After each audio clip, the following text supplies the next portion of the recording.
Welcome to another episode of the series what I it in a day, যেটা আপনাদের খুবই পছন্দ। এবং আজকের ব্রেকফাস্টটা কিন্তু অনেক ইয়ামি ছিল।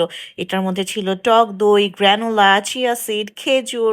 আর গ্রানোলার মধ্যে ছিল রোলড ওটস, বিভিন্ন টাইপের নাটস, দেন খাঁটি মধু, ঘি, ব্ল্যাক কিশমিশ, আর ছিল মিষ্টি কুমড়ার বিচি। সো আজকে কতগুলো ইনগ্রিডিয়েন্ট ছিল জাস্ট একটা চিয়া পুডিং এর মধ্যেই।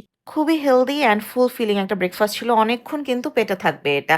যাই হোক, এখন চলে গেলাম লাঞ্চে। লাঞ্চে ব্ল্যাক রাইস অ্যান্ড বোয়াল মাছ আমি নিয়ে এসেছিলাম বাসা থেকে, এবং পাশের ভাতের হোটেল থেকে নিয়েছিলাম করলা ভাজি এবং ঢেঁড়স ভাজি।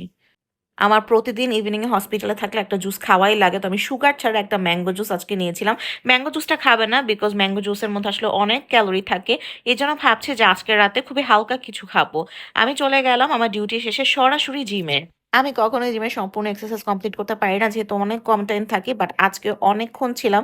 বাসায় গিয়েছি রাত 12টা বাজে, যে কারণে আমাকে শাশুড়ির কাছ থেকে অনেক বকাও শুনতে হয়েছিল। বাট আলহামদুলিল্লাহ খুবই ভালো একটা সময় কেটেছে আজকে জিমেও, এবং রাতে বাসায় আসার পরে খেলাম এই মাসালা কর্নটা। সো এই তো ছিল আজকে সারাদিনের খাবার। সবার কেমন লাগলো জানাবেন। Thank you for watching. আল্লাহ হাফেজ।